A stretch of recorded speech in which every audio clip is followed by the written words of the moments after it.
Слушай, я уже там был. Видишь, журналист или нет?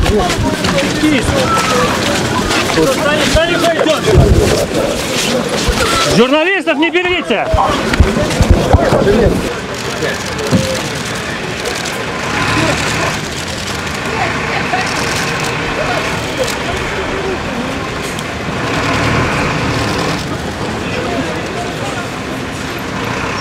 Что было? Что, обычный рабочий день. Что еще, сам не заметил. Кто тебя ударил?